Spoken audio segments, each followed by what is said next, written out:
गुरुदेव महाराज की जय।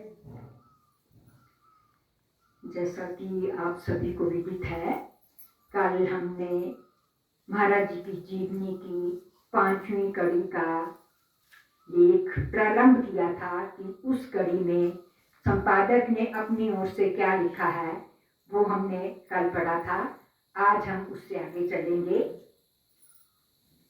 इधर अमृतसर में भी श्री कृष्ण की छोले भटूरे की दुकान खूब अच्छी चल निकली थी। आसपास के कई गली मोहल्लों तक छोले वाले पंडित जी की प्रसिद्धि हो गई थी। काम अत्यधिक बढ़ गया था, इसलिए श्री कृष्ण ने एक लड़का नौकरी पर रख लिया था। दिन प्रतिदिन इस बढ़ते काम के कारण वह अब थक जाता था। कभी कभी तो बुखार में भी उसे काम करना पड़ता था। आज भी बुखार में ही श्री कृष्ण सुबह तड़के से उठा हुआ था और काम में लगा हुआ था। इस हालत में वह सिर को लपेटे हुए रोज की तरह अपने ग्राहकों को एक एक करके निपटाने में लगा हुआ था। तभी डाकिये की आवाज उसके कानों में पड़ी। पंडित जी, राम राम, आपका मनी ऑर्डर आया है। अरे बिलायती राम, मेरा मनी ऑर्डर कहाँ से आएगा? शायद खत आया होगा भाई। मेरा मनी ऑर्डर गांव से वापिस तो नहीं आ गया। देखना गांव में सब कुशल मंगल तो हैं। श्री कृष्ण के शब्दों में एक अनजाना सा भय व्याप्त था। जी नहीं पंडित जी, ये मनी ऑर्डर आपके नाम से आया है, लाहौर से, और छोटे ने आपको ही भेजा है। महाराज जी ने अपने भाई को मनी ऑर्डर किया है। उर्दू में है, आपको सुनाता हूँ क्या लिखा है उसने मनी ऑर्डर में। आदरणीय भाई, आगे मनी ऑर्डर होता था ना, उसमें संदेश लिखने के लिए भी जगह होती थी। अब तो वो खत्म ही हो गया सारा काम। आदरणीय भाई जी, मेरी डॉक्टरी की पढ़ाई के बाद जो मैंने अपनी एक आयुर्वेदिक डिस्पेंसरी खोली थी वह ठीक ठाक चल रही है। उसी की आमदनी में खर्च निकाल कर बची पहली आमदनी के 20 रुपए का मनी ऑर्डर, 20 रुपए का मनी ऑर्डर आपकी सेवा में भेज रहा हूँ, कृपया स्वीकार करें। सादर प्रणाम, आपका छोटा भाई हंसराज। बिलायती राम के चुप होते ही श्री कृष्ण खुशी से तपाक से अपने आसन से उठ खड़ा हुआ। गले में से चांदी का 1 रुपए का सिक्का निकालकर उसने छोटू को दे दिया, उस डाकिये को दे दिया और बोला, छोटू बेटा, जब भागकर सामने कांशी राम हलवाई की दुकान से 2 सेर होते थे तब, 2 सेर घी के लड्डू और 1 सेर पिस्ते वाली बर्फी लेकर आ।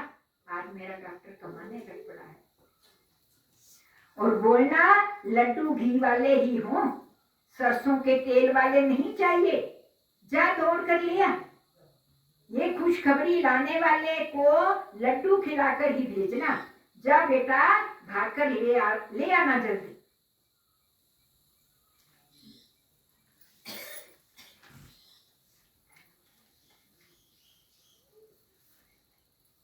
ऐसा लगा श्री कृष्ण एक पल के लिए सामने खड़े ग्राहकों की भीड़ को कुछ पलों के लिए जैसे भूल गया हो, और उसका बुखार भी मानो सहसा ही गायब हो चुका था। मुख प्रसन्नता से खिल उठा था। बिलायती राम ने मनी ऑर्डर के फार्म पर श्री कृष्ण के बाएं हाथ का अंगूठा लगवाया और अपने कंधे से लटकते चमड़े के बैग से गिनकर 5-5 रुपए के 4 नोट निकालकर श्री कृष्ण की ओर बढ़ाए। अरे यार, इन पैसों को अभी अपने पास ही रख, जब तक मैं तेरा मुंह मीठा नहीं करवा लूंगा मैं इन्हें हाथ नहीं लगाऊंगा। ये बात सुनकर बिलायती राम चुपचाप वहीं पड़े एक स्टूल पर बैठ गया और घी के लड्डुओं का इंतजार करने लगा। कुछ ही देर पश्चात छोटू के साथ कांशीराम हलवाई स्वयं ही 3 डब्बे अपने हाथ में उठाए दुकान पर आ गया और बोला, वाह पंडित जी, छोटू ने मुझे सारी बात बताई तो मैं खुद ही ये डिब्बे लेकर आ गया।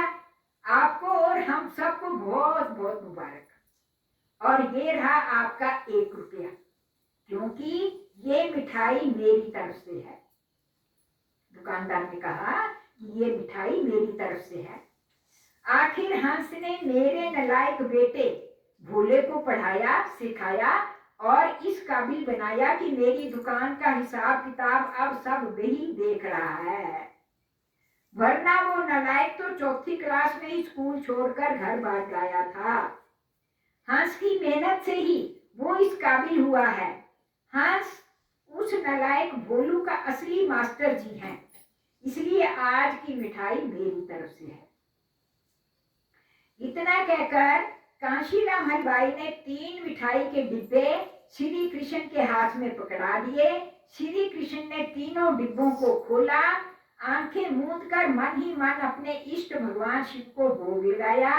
तदुपरांत डिब्बे में से 4-5 लड्डू और बर्फी के टुकड़े उसने डाकिए विलायती राम के हाथ पर रखे और साथ ही गले में से एक अठन्नी का सिक्का निकालकर उसको दिया।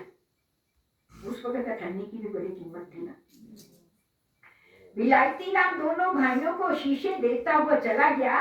डिब्बे से एक एक लड्डू उसने ग्राहकों सहित वहां उपस्थित सभी को दे दिया।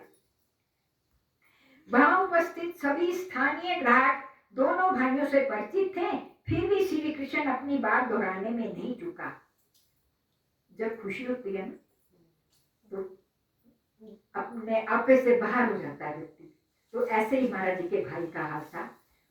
पता था सबको, फिर भी वो अपनी बात दोहरा रहे थे। क्या बोल रहे थे? मेरा छोटा भाई हंसराज पहले तो लाहौर में डॉक्टरी पढ़ रहा था ना, अब डॉक्टरी पास करके लाहौर में ही अपनी डिस्पेंसरी खोली है। ये उसी की मिठाई है। श्री कृष्ण की वाणी में गर्व और असीम प्रसन्नता के भाव साफ झलक रहे थे। हालांकि वहां उपस्थित सभी ग्राहक ये सब बातें डाकिये के मुख से पहले ही सुन चुके थे, परंतु श्री कृष्ण को भ्रातृ प्रेम रूपी गंगा में बार बार डुबकियां लगाते देखकर किसी ने भी उसे टोका नहीं। संभवतः प्रेम की इस पावन गंगा स्नान में उन्हें भी आनंद आ रहा था। ऊपरी मंजिल पर रह रहे उनके मालिक मकान बाबू दुर्गादास को भी शुभ समाचार की भनक कानों में पड़ी तो वे भी नंगे पांव नीचे आ पहुंचे। श्री कृष्ण ने यही खुशखबरी शुरू से अंत तक पुनः सुनानी आरंभ कर दी। ये शुभ समाचार सुनते ही बाबूजी का मुखमंडल गुलाब की तरह खिल उठा। उन्होंने श्री कृष्ण जी द्वारा दी गई बर्फी और लड्डू अपने दोनों हाथों में लिए और उल्टे पांव ऊपर अपने कमरे में आए। लड्डू और बर्फी के टुकड़े उन्होंने बाबा सावन सिंह जी महाराज जी की फोटो के सामने रख दिए और दोनों हाथ जोड़कर गुदगुदाए। क्या गुदगुदाए? ये मेरे सतगुरु आप जी की असीम कृपा से ही ये सब हो पाया है। आप अपना आशीर्वाद पूर्ण हाथ इसी प्रकार हमारे हंस के सिर पर रखे रखना। बाबूजी अपने इष्ट को इस प्रकार धन्यवाद कर रहे थे जैसे हंस उन्हीं का खोया हुआ पुत्र हो या शायद उनकी स्वयं की अपनी कोई विशेष इच्छा मानो पूर्ण हो गई हो। उन्होंने बर्फी का एक छोटा टुकड़ा तोड़कर अपनी धर्मपत्नी की फोटो के सामने भी रख दिया, मानो परम आनंद की इस घड़ी में वे अपनी अर्धांगिनी को भी सम्मिलित करना चाहते थे। इसके साथ ही आंसुओं की अविरल धारा सहसा ही बाबूजी की आंखों से बह निकली। लगभग 1 घंटे के उपरांत जब वे सायंकाल की सैर के लिए नीचे उतरे तो श्री कृष्ण ने उन्हें आवाज दी, बाबूजी मैं सोच रहा हूँ कि कल मैं दुकान बंद रखूंगा। कल लाहौर जाकर एक बार हंस को मिलने का बहुत दिल चाहता है। उसकी बात सुनकर बाबूजी वहीं रुक गए और दुकान में पड़े स्टूल पर बैठ गए। कुछ पल सोचकर वे बोले, दरअसल मुझे भी एक आध दिन में अपनी पेंशन के बारे में कुछ कागज वहां दफ्तर में देने जाना था। तुम चाहो तो कल मेरे साथ चल सकते हो, लेकिन ठहरो, मेरे विचार में मैं कल अकेला ही अपना काम करके हंस को मिलकर आता हूँ, फिर 2-4 दिनों बाद तुम दोबारा मेरे साथ चले जाना। इस तरह हम दोनों को उसके साथ कुछ ज्यादा समय बिताने को मिल जाएगा। बाबूजी ने सुझाव दिया, कल मैं जाकर हंस की डिस्पेंसरी का ठीक अता पता लगाकर आता हूँ। चलिए ऐसे ही करते हैं, 1-2 दिन बाद फिर इकट्ठे चलेंगे। श्री कृष्ण धीरे से बोला। अगले दिन बाबूजी तड़के ही जब घर से निकलने के लिए नीचे उतरे तो श्री कृष्ण सामने ही उनकी प्रतीक्षा में पहले से ही खड़ा था। उसके हाथ में पीतल का ढक्कन बंद डिब्बा था। इसे बाबूजी को देते हुए बोला, ये पिन्नियां रात में बना दी बड़े भाई ने। ये पिन्नियां रात को मैंने हंस के लिए बनाई थी, उसे बहुत अच्छी लगती हैं, आप इन्हें ले जाइए। ये देखो, एक पंजीरी का डिब्बा मैंने भी सुबह बनाया था, दोनों ने बना दी। मकान मालिक ने भी बना दी और बड़े भाई ने भी बना दी। ये देखो, एक पंजीरी का डिब्बा मैंने भी सुबह बनाया था। हंस अपनी बेटे से खास यही बादाम किशमिश की पंजीरी बनवाता था। ये कहते हुए बाबूजी ने पीतल का एक और डब्बा अपने थैले से निकाल कर दिखाया और बोले, तेरा भी हिस्सा रखा है, तुझे आकर देता हूँ। लाहौर पहुंचकर बाबूजी ने सुबह ही अपनी पेंशन का काम समाप्त किया और कॉलेज पहुंचे।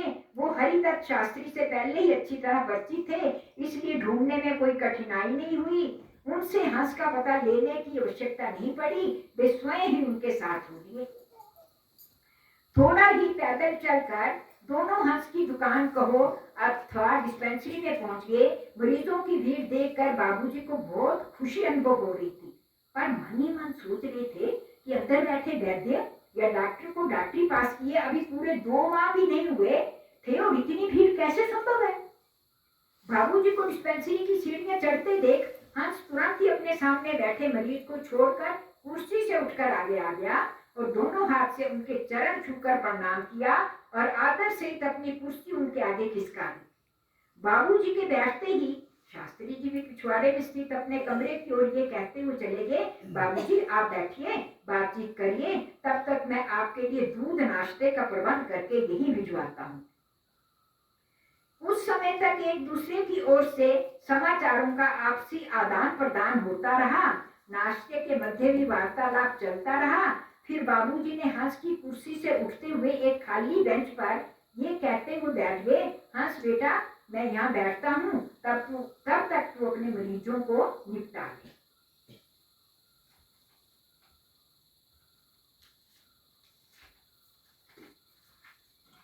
बाबूजी एक अनुभवी व्यक्ति थे और सारी स्थिति का अवलोकन करने के बाद उन्होंने यह अनुमान लगा लिया था कि जिस डॉक्टर अथवा वैद्य के पास इतने अधिक मरीज आते होंगे उसकी प्रतिदिन की कमाई तो बहुत अच्छी खासी होनी चाहिए।